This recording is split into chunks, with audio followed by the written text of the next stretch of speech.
Tonight, we're joined by Chris Lewis, who's running against U.S. Representative Mo Brooks in next week's primary election for Alabama's 5th Congressional District. Thank you for joining us tonight, Chris. I appreciate it. It's an honor to be here. Well, to start off, people want to know who you are. You've held multiple positions in the military, but not necessarily political positions. Can you tell me why you wanted to run? Absolutely. So I've got an undergraduate from the Naval Academy in political science, a master's in political science, and I've stayed as far away from politics as possible. 23 years in the Navy will do that for you. But the reality for me is I've served our nation like many people in Huntsville. We are a military town.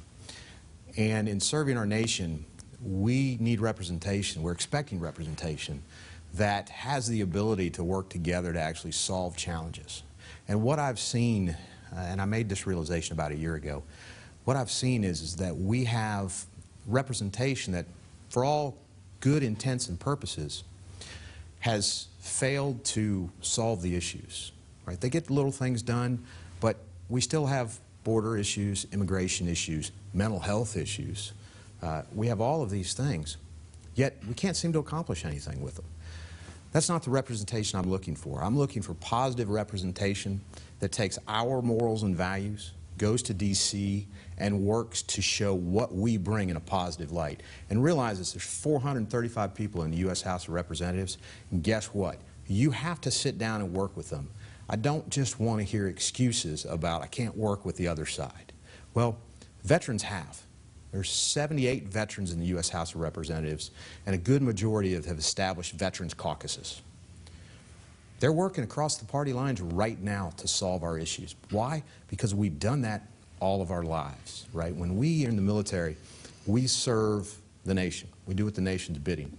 Whether we like each other, we don't like each other, whether we have the same beliefs or not, at the end of the day, we're going to do what's best for our nation together. And that's what I was fed up with. Yeah. Why I'm involved. Definitely. And you listed some of the issues on the national level here in North Alabama. You're from Florence. You've seen our area grow. What do you think are some of the challenges facing North Alabama right now, and what could you do about that in Washington? Well, one of the amazing things we have is the growth right now in North Alabama. I mean, it's spreading quickly. It really is. But with that comes the infrastructure challenge. It becomes expanding I-565. It comes potentially support to put a bridge across, a secondary bridge across. But it also comes, we've got mental health challenges, right? Our prisons, 40% of our prisons right now need mental health support, not prison time. You see our own House legislature right now, our own state legislature right now are dealing with two main issues, prisons and mental health reform. And I applaud them for those. The mental health reform we have to address. It impacts everything from the womb to the grave. We've got some great things going on right here in Huntsville. We've got the crisis intervention team from the Huntsville Police Department and the North Alabama Mental Health Coalition.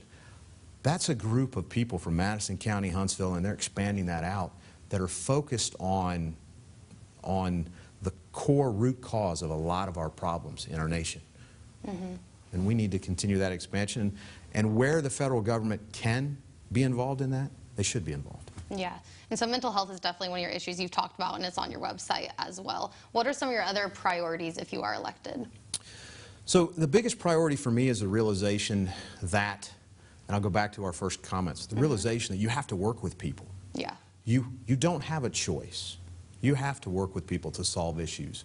And the belief that you can't work with others is false, right? The first thing you have to do is pay them respect and civility and expect the same. Now, you won't get that all the time. I'm not naive. I understand that. And I'm not going to give up our morals and values when I have those discussions. But you have to have them to be successful. We obviously have border issues. We have immigration issues. We have health care issues. And we haven't addressed any of those. We throw things at them. We talk a little bit about them. We certainly, around election time, beat our chest about them. But what have we done about them? Yeah, definitely. And the reality is nothing. And on your website, you talk about service before self. It's kind of a slogan on there. What does that mean, and how have you embodied that right now? So service before self, to me, and I think to many veterans, means putting someone else's challenges and issues ahead of your own. We do that in the military every day. We go wherever the world, or wherever the nation asks us to go, when the nation asks us to go, and to do what the nation asks us to do. I've continued that throughout my life. When we moved back here in 2014, we had a choice to move. We lived 13 places in 23 years. We had a lot of different areas to go to. We chose to come home. And we chose to come home because we wanted to be around family and the morals and values we believe in. But when we did that, we got involved in our community. Yeah. I got onto the Florence Lauderdale Tourism Board. I helped revitalize the Children's Museum there, and I'm on the Planning Commission for St. Florian. So being involved is critical. And you have to put the needs of others above yours. That's what I've raised my children to do. That's what my parents raised me to do. Yeah. Well, I want to thank you for coming on tonight. We appreciate your time. It's been an honor. I appreciate the opportunity. Yeah, definitely. And thank you for joining us again. And you can watch our interview from last night with Congressman Mo Brooks on RocketCityNow.com. Stay with us on WZDX as we help you prepare for the March 3rd primary.